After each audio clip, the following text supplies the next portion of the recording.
नमस्कार, PTC news देख रहे सभी दर्शकों का स्वागत। मैं हूं आपके साथ अतुल वर्मा, लेकर हाजिर हूं प्रदेश की तमाम खबरों का हाल। बुलेटिन का आगाज करेंगे, लेकिन सबसे पहले एक नजर हेडलाइंस पर।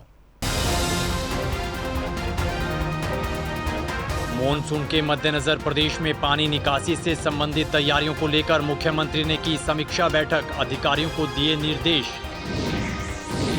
हरियाणा में बिजली के दाम में बढ़ोतरी पर कैबिनेट मंत्री रणबीर गंगवा का बयान, बोले 11 साल में की मामूली बढ़ोतरी, क्या गलत किया। हरियाणा में बरसाती नदियों ने फिर बरपाया कहर, यमुनानगर के कई गांवों में बाढ़ जैसे हालात, किसानों की फसलों को भारी नुकसान। हरियाणा में बीपीएल कार्ड लाभार्थियों को बड़ा झटका, 40 रुपए में मिलने वाले सरसों के तेल के दाम बढ़कर हुए 100 रुपए। और अंबाला के शहजादपुर इलाके में आत्मदाह की कोशिश के आरोप में महिला सरपंच गिरफ्तार, एसएचओ शहजादपुर बोले कोर्ट में करेंगे पेश।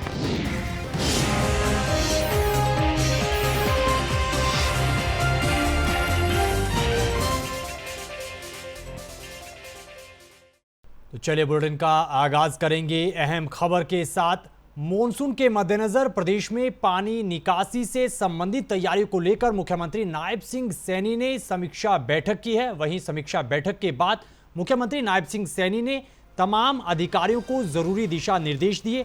सीएम सैनी ने कहा कि उन्होंने मॉनसून के दौरान पानी निकासी की व्यवस्था पुख्ता करने, सभी जिलों में उपलब्ध पंप सेट के डेटा को जुटाने के निर्देश दिए हैं।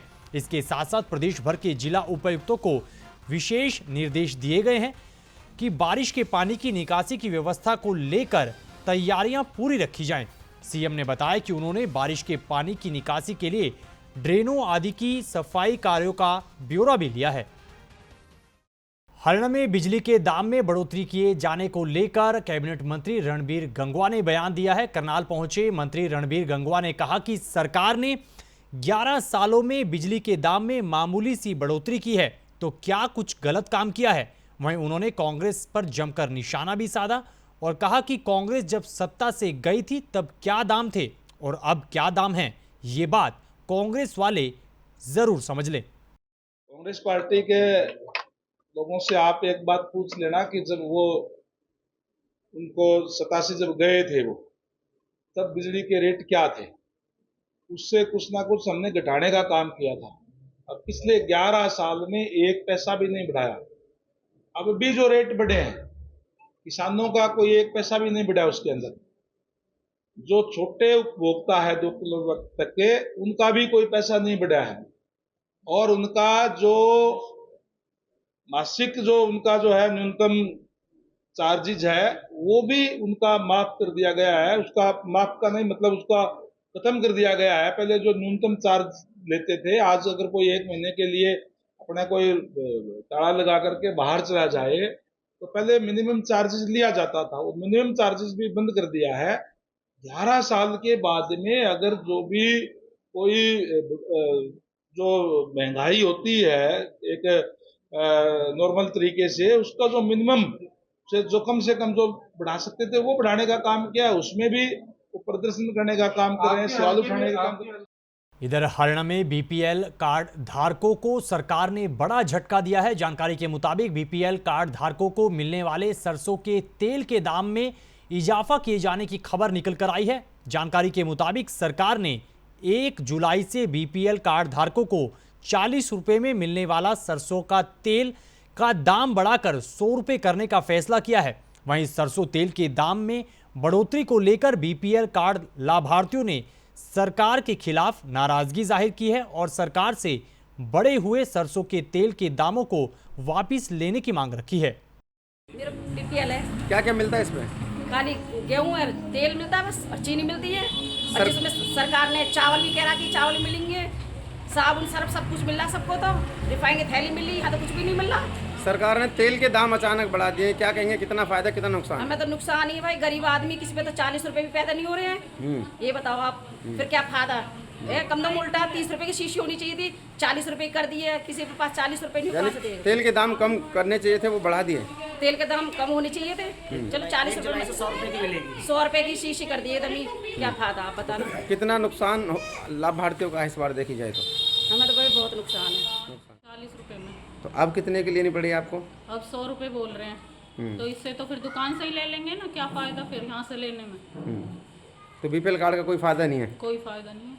तो क्या कहेंगे, सरकार ने अचानक पैसे बढ़ाए हैं, क्या कहेंगे सरकार के लिए? क्या 40 की देते थे, 50 की करनी चाहिए थी, तो एकदम से 100 रुपये 60 रुपये बढ़ा दिए एक बोतल पे। क्या फ़ायदा हो रहा फिर? कहीं ना कहीं जो बीपीएल परिवार हैं उनको नुकसान है, काफ़ी नुकसान है। और क्या फिर के बीपीएल का क्या फ़ायदा होगा? दुकान से ही ले लेंगे ना फिर सारा। ये गलत किया है, इससे ऐसा तो हम दुकान से ही ले लेंगे, इतना महंगा तेल, तो हमें फ़ायदा क्या हुआ? जो तेल पहले 40 रुपए का 2 लीटर की बोतल मिलती थी, अब आपको 100 रुपए की मिलेगी। तो हमें फ़ायदा क्या हो रहा है उससे?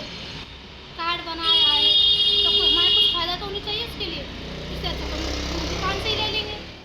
खबर हिसार से है। हिसार की चौधरी चरण सिंह एग्रीकल्चर यूनिवर्सिटी में बीते 21 दिन से चल रहा छात्रों का धरना खत्म हो गया है। छात्रों ने इसकी जानकारी देते हुए बताया कि सरकार की ओर से लिखित आश्वासन मिलने के बाद अब धरना खत्म कर दिया गया है। छात्रों ने बताया कि वीसी को हटाने के मामले में जांच के लिए एक कमेटी गठित की जाएगी। विधायक रणधीर पनिहार, डीसी और एसपी एक मीटिंग में शामिल हुए और बैठक में छात्रों की ओर से 14 सदस्यीय कमेटी भी शामिल हुई है। अधिकारियों को उनके पद से हटाया गया है, जिनको हमें लिखित में आश्वासन दिया है। उसमें डीएसडब्ल्यू साहब, ओएसडी, एसवीसी, 2 हॉस्टल वार्डन और एक जो सीएसओ, उनको सस्पेंड किया गया है और उनका यहाँ से तबादला किया गया है दूसरे कैंपस में। उसके अलावा किसी बच्चे पे लीगल एक्टिविटी या डिसिप्लिनरी एक्टिविटी का एक्शन नहीं होगा, उसका हमें नोटिस दिया गया है। उससे अलग जो हमारे पेपर थे वे रिशेड्यूल किए गए हैं, जो एग्जाम थे वे सारे रिशेड्यूल किए गए हैं। और जो मेन मुद्दा जो एलडीवी और स्कॉलरशिप पे शुरू हुआ था, उनको रिमाइंड बैक कर दिया गया है। उससे अलावा एमएलए साहब ने आश्वासन दिया है कि जो हमारी मांगे थी वीसी साहब और रजिस्ट्रार साहब को लेके, उनपे ये जल्द सी कमेटी बनाएंगे। उन्होंने हमें 20 दिन का आश्वासन दिया है, 20 दिन में कमेटी बन के तैयार हो जाएगी। और उसके बाद हमारे ऊपर जो आरोप लगे हैं, उनपे जो वीसी साहब के ऊपर आरोप लगे हैं उनके ऊपर, और रजिस्ट्रार साहब के हैं उनके ऊपर, वो निष्पक्ष जांच करेगी। खबरों में आगे बढ़ते हैं। अगली खबर का जिक्र करेंगे। पहाड़ों पर जारी भारी बारिश के चलते मैदानी इलाकों में भी कहर देखने को मिल रहा है। जानकारी के मुताबिक यमुनानगर के कई जिले इसकी चपेट में आते हुए नजर आए हैं। तस्वीरें निकल कर आई हैं और बताया ये जा रहा है कि करीब 20 गांवों में जलभराव की स्थिति देखने को मिली है। किसानों की हजारों एकड़ फसलें बर्बाद हो गई हैं और नुकसान काफ़ी ज़्यादा बताया जा रहा है। जानकारी के मुताबिक बरसाती नदी चितंग का पानी इस बार खेतों में घुस आया है। गांव के गांव डूब गए हैं और हजारों एकड़ किसानों की फसलें तबाह हो गई हैं। इस दौरान किसानों ने सरकार से मुआवजा दिए जाने की मांग उठाई है। नहीं यूँ तो मान रहे सरकार ना हर साल का पता मौजा पहलों कौन सा दें थे, मान रहे पहलों भी मरा थे। ये तो चलो गन्ना कम कर दिया लोगों ने, अपनी फसना कहीं मरा थी मार दे। पहलों कौन सा मौजा जी ये भी लोगों ने पेटे लाइए, पेटे कौन सा होने लग रहे, पैदा लाई दिया लोगों ने, सब खत्म हो गया। जो मरा पड़ा है कुछ पैदा है इस खेत में। कृषि मंत्री से क्या गुहार लगाते हैं? श्याम सिंह राणा आपके एरिया के विधायक हैं, मंत्री भी हैं सरकार में। हमारी तो यही मांग है जी, भी मुआवजा दिया जाए। 1 लाख रुपये मान ले, 2 फसलें गई हैं। तो कितने फीट पानी होगा जी यहाँ 11-12 फुट पानी है जी। तो लग रहा है अभी तो मानसून भी शुरू नहीं, अगर मानसून आज शुरू भी नहीं आए, भी तो बहुत दूर पड़ी जी कहानी। टोलों में तो पानी फिर जाओ, देखियो एक कोठा है वो डूब रहा, 4-1 फुट बच रहा हो, 12 फुट का तो कोठा है वो। अब हो गया भाई, सब कुछ नहीं, ना घास रहा है, ना पानी रहा, ना नाच रहा है, सब सौदा साफ है। कहाँ से और ये सुडल सड़ैल, रुला खेड़ी कैल और ये पाबनी, ये 20-50 गाँव बड़े तबाही होने वाले थे। सुबह हाईवे के ऊपर टप रहे, तो आपने देख लिया हाईवे बंदा हाईवे की, और आगे भी गुरुद्वारा के ऊपर लगना है पानी लगना। खबरों में आगे बढ़ेंगे। अगली अहम खबर का जिक्र करेंगे। शिरोमणि अकाली दल के प्रमुख सुखबीर सिंह बादल को मोहाली पुलिस द्वारा हिरासत में ले जाने, उन्हें थाने ले जाने और उसके बाद छोड़ने का बड़ा मामला सामने आया है। बताया जा रहा है कि सुखबीर बादल अम साहिब गुरुद्वारे में माथा टेकने के लिए जा रहे थे। इसी दौरान पुलिस ने उन्हें हिरासत में ले लिया। इसके बाद सुखबीर सिंह बादल ने पंजाब सरकार को जमकर आड़े हाथ लिया है। नहीं गुरु घर जान तो तुम्हें रोक सकते हैं। नहीं ऑर्डर कौन किने देते हैं? भगवंत मान ने? नहीं सर, साढ़े नहीं केजरीवाल ने देते हैं। नहीं, साढ़े सीनियर्स ने सर, फ्रॉम डिपार्टमेंट। नहीं डिपार्टमेंट तो उन्होंने किने देते? केजरीवाल ने सर वो जानते होंगे सर। ਨਹੀਂ ਪਰ ਸਰ ਕਿਸੇ ਨੂੰ ਗੁਰੂ ਘਰ ਜਾਣ ਤੋਂ ਨਹੀਂ ਰੋਕ ਸਕਦੇ ਭਲੀ ਭਾਦੀ ਜਾਣਦੇ ਹੋ ਇਹ ਤਾਂ ਆਪਾਂ ਨੂੰ ਸਰ ਨਹੀਂ ਗੁਰੂ ਘਰ ਜਾਣ ਤੋਂ ਤਾਂ ਨਹੀਂ ਰੋਕ ਸਕਦੇ ਇਹ ਤਾਂ ਤੁਹਾਨੂੰ ਪਤਾ ਨਹੀਂ ਮੈਂ ਤਾਂ ਕੋਈ ਐਜਾ ਕੁਝ ਦੇਖਿਆ ਨਹੀਂ ਪਹਿਲੀ ਵਾਰ ਹੋਇਆ ਕਿ ਐਮਰਜੈਂਸੀ ਲੱਗ ਗਈ ਹੈ ਇੰਨਾ ਡਰ ਪੈ ਗਿਆ ਇਹਨਾਂ ਨੂੰ ਕਾਲੀ ਵਰਕਰਾਂ ਤੋਂ ਡਰ ਹੈਗਾ ਕਿ ਨਹੀਂ ਇੱਕ ਧੱਕਾ ਹੋ ਰਿਹਾ ਹੈ ਅਜੇ ਤੱਕ ਮੈਂ ਤਾਂ ਗੁਰੂ ਘਰ ਮੱਥਾ ਸੀ ਆਮ ਸਾਹਿਬ ਮੱਥਾ ਟੇਕਣ ਜਾਣਾ ਹੈ ਲੈ ਕੇ ਚੱਲੋ ਸਾਨੂੰ ਨਾਲ ਲੈ ਕੇ ਚੱਲੋ ਸਰ 2 ਘੰਟੇ ਤੱਕ ਲਾਇਆ ਸਰ ਯਾਰ ਗੁਰੂ ਘਰ ਜਾਣ ਤੋਂ ਸਰ ਕਿਸੇ ਕਾਰਨ ਬੰਦ ਕੀਤੀ ਹੋਈ ਹੈ ਸਰ ਥੋੜੀ ਦੇਰ ਤੁਰ ਕੇ ਜਾ ਵੜਦੇ ਆ ਹਾਂਜੀ ਸਰ ਤੁਰ ਕੇ ਜਾ ਵੜੀਏ ਹੱਲੇ ਸਰ ਅਸੀਂ ਬੰਦ ਕੀਤੀ ਹੋਈ ਹੈ ਸਰ ਨਹੀਂ ਗੁਰਦੁਆਰਾ ਸਾਹਿਬ ਜਾਣ ਤੋਂ ਪਹਿਲਾਂ ਰੋਡ ਤੇ ਚੱਲਦੀ ਹੈ ਕੋਈ ਸਿਕਿਉਰਿਟੀ ਰੀਜ਼ਨ ਕਰਕੇ ਬੰਦ ਕੀਤੀ ਨਹੀਂ ਆ ਸੜਕ ਜਿਹੜੀ ਯਾਰ ਗੁਰਦੁਆਰਾ ਸਾਹਿਬ ਜਾਣ ਤੋਂ ਕਿਵੇਂ ਰੋਕ ਸਕਦੇ ਅੱਛਾ ਮੇਰੀ ਬੇਨਤੀ ਹੈ ਗੁਰੂ ਘਰ ਜਾਣ ਤੋਂ ਰੋਕੋਗੇ ਗੁਰੂ ਘਰ ਤੋਂ ਤੁਸੀਂ ਬਾਅਦ ਜਾ ਦੇ ਕਿਉਂ ਇਹ ਕੋਈ ਟਾਈਮ ਹੈ ਤੁਸੀਂ ਦੱਸੋਗੇ ਗੁਰੂ ਘਰ ਕਦੋਂ ਜਾਣਾ ਸੀ ਪਿੱਛੇ ਹੋ ਜਾਓ ਥੋੜੇ ਯਾਰ ਗੁਰਦੁਆਰਾ ਸਾਹਿਬ ਜਾਣ ਤੋਂ ਐਸਪੀ ਸਾਹਿਬ ਤੁਸੀਂ ਵੀ ਇੱਕ ਗੁਰੂ ਦੇ ਸਿੱਖ ਹੋ ਗੁਰਦੁਆਰਾ ਸਾਹਿਬ ਜਾਣ ਤੋਂ ਪੁਲਿਸ ਰੋਕਣ ਲੱਗੀ ਜੀ ਨਹੀਂ ਉਹ ਤਾਂ ਤੁਸੀਂ ਗੁਰੂ ਘਰ ਜਾਣ ਤੋਂ ਰੋਕ ਰਹੇ ਹੋ ਸਾਨੂੰ ਚਲੋ ਸਰ ਉਹਦਾ ਅਸੀਂ ਜਵਾਬ ਦੇਣਾ ਅਸੀਂ ਕੋਰਟ ਵੀ ਦੇਣਾ ਪਬਲਿਕ ਨੂੰ ਦੇਣਾ ਹੱਥ ਦੁਖਦੇ ਸਾਹਮਣੇ ਯਾਰ ਮੈਂ ਤਾਂ 60 ਵਜੇ ਵੀ ਹੈ ਮੈਂ ਸਰ ਸਾਰੀ ਗੱਲਾਂ ਪਿੱਛੋਂ ਤੱਕ ਯਾਰ ਗੁਰੂ ਘਰ ਜਾਣ ਤੋਂ ਇੱਕ ਮੈਨੂੰ ਦੱਸ ਦਿਓ ਕਿਹੜੇ ਕਾਨੂੰਨ 'ਚ ਰੋਕ ਰਹੇ ਹੋ ਇੰਨਾ ਤਾਂ ਦੱਸ ਦਿਓ। खबरों में आगे बढ़ते हैं, अगली खबर का जिक्र करेंगे। खबर अंबाला से है। अंबाला के शहजादपुर में माजरा गांव की महिला सरपंच को आत्मदाह की कोशिश के मामले में पुलिस ने हिरासत में ले लिया है। शहजादपुर के एसएचओ ने इस पूरे मामले को लेकर जानकारी साझा की है। बताया जा रहा है कि माजरा गांव की सरपंच ने पंचायत की जमीन पर कब्जे को लेकर प्रशासन को चेतावनी दी थी, जिसके बाद एसएचओ शहजादपुर ने महिला सरपंच को हिरासत में लेकर कोर्ट में पेश करने की बात कही है। उन्होंने बताया कि महिला सरपंच के साथ अन्य कुछ लोगों को भी पुलिस ने मौके पर पकड़ा है। बता दें कि बीती रात अंबाला डीसी ने सरपंच को सरकारी काम में बाधा डालने और आत्मदाह की धमकी देने के मामले में सस्पेंड किया था। हमारी सरपंचनी अपने से लड़ रही है, सही लड़ रही है। हम सरपंच पंच अपने अच्छे गांव के लिए अच्छा करना चाह रहे हैं, मगर ये बीच में जो खोखे लगा लेते हैं और कह रहे हैं हमारी जगह है। हम उसके पीछे बोल रहे हैं, किराया भी मांगा उनसे, उन्होंने जवाब दे दिया जी, मगर हम इसी मारे लड़ना चाह रहे हैं कि भाई वो जगह छोड़ दे। पंचों की जगह, गांव की जगह पकड़ रखी है उन्होंने।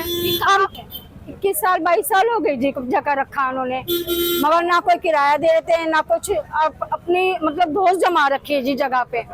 ये हम सरपंच तो जी यही कह रहे हैं जी वो छोड़ दे वहाँ से, ये मांग है हमारी, कुछ नहीं है। जमीन का पंचायती जमीन है यहाँ पर बस अड्डे पे, उनमें खोखे लगे हुए हैं। उसमें कुछ ये कब्जे को उठाने के लिए 24 तारीख का इशू था इनका, तो उसमें इनका अपना ड्यूटी अफसर आए थे और उसमें वो चले गए थे, कहा कि अभी कुछ कागज़ दिखाए थे उन्होंने, तो उसको फिर एसडीएम मैडम ने कहा, वो कहता भी इनको हम अवलोकन करेंगे कागज़ों का जो भी है, नियम अनुसार हम कार्रवाई करेंगे। तो उसमें मैं जो सरपंच है नेहा, इसने अल्टीमेटम दे दिया था कि मेरे या तो कब्जे उठाओ या फिर मैं आत्मदाह करूँगी।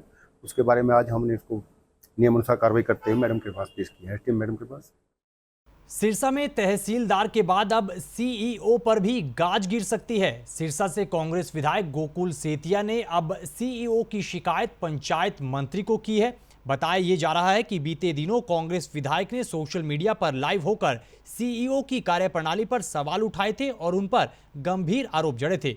विधायक गोकुल सेतिया ने कहा कि वो इन मुद्दों को विधानसभा सत्र में भी उठाएंगे। इधर कांग्रेस विधायक द्वारा शिकायतों को लेकर अब कई विभागों में हड़कंप मचा है। थे मेरे एमएलए से बनने से पहले भी, फिर मैंने सोचा कि एक बार एकदम से कोई चीज़ करेंगे तो वो ठीक भी नहीं है, और लेकिन अब इतना समय गुजर चुका और हालात किस प्रकार के बने हुए हैं, तो अब मन मैं बना चुका हूँ कि मैंने हर प्रकार से अब छोटे से छोटा अफसर और बड़े से बड़ा अफसर हमारे इलाके का, उससे किस प्रकार से मैंने सिस्टम के तौर पे भिड़ना है, उसके लिए मैं अब हर प्रकार से तैयार हूँ। और जो बातों को रोल गोदोल कर देते हैं मेरे लेटर्स जो मैं भेजता हूँ लिख के, जो उस पर स्पष्टीकरण अपने देने लग जाते हैं, अब जब प्रदर्शन इतने तगड़े तगड़े प्रदर्शन होंगे, घेराव होंगे, तो पसीने आ जाएंगे। और मैं तो ऐसा व्यक्ति हूँ कि पहले तो ऑफिस में शायद नहीं जा सकता था, अब तो एमएलए बन गया परमात्मा की मेहर से और मेरी सरसा के परिवार के आशीर्वाद से, तो अब तो ऑफिस के अंदर जाके और फिर बड़े से बड़े अफसर भी ये चीज़ सोच लें कि उसका जवाब वहाँ जब देना पड़ेगा ना, तो वो हिंदुस्तान की सुर्खियाँ बढ़ेगी। तो अपनी इज्जत अपने हाथ में है। यहाँ पे ये नहीं मैं वेट करूँगा कि ऊपर से एक्शन कब होगा क्या होगा, यहाँ हम नीचे खींच के लेंगे काम। खबरों में आगे बढ़ेंगे, अगली खबर का जिक्र करेंगे। अगली खबर जींद जिले से है। जींद जिले में बारिश के बाद अब डेंगू मलेरिया पनपने के मद्देनजर डेंगू मलेरिया से रोकथाम के लिए स्वास्थ्य विभाग अलर्ट मोड पर आ गया है। सरकारी अस्पताल की सीएमओ ने बताया कि लोगों को जागरूक करने के लिए जागरूकता अभियान चलाए जाएंगे और स्वास्थ्य विभाग ने एक टीम भी गठित की है जो कि डेंगू और मलेरिया को लेकर लोगों को जागरूक करने का काम करेगी। इस दौरान उन्होंने लोगों को अपने घरों और खाली पड़ी जगहों पर ज़्यादा दिनों तक पानी का ठहराव ना होने देने की बात कही। साथ ही बताया कि लोग जल भराव और खाली पड़ी जगहों पर तेल का छिड़काव कर सकते हैं। हमारे डिस्ट्रिक्ट मलेरिया ऑफिसर की तरफ से टीम्स बना दी गई हैं जो रेगुलरली जाकर के चेक करती हैं, जहां भी जल भराव है उसको खाली करा जाए या फिर तेल छिड़का जाए, दवाई छिड़की जाए। तो इस खबर के साथ फिलहाल इस बुलेटिन में इतना ही, लेकिन पीटीसी न्यूज़ पर खबरों का सिलसिला बदस्तूर जारी है। आप बने रहिए पीटीसी न्यूज़ के साथ। फिलहाल के लिए दीजिए इजाज़त। नमस्कार।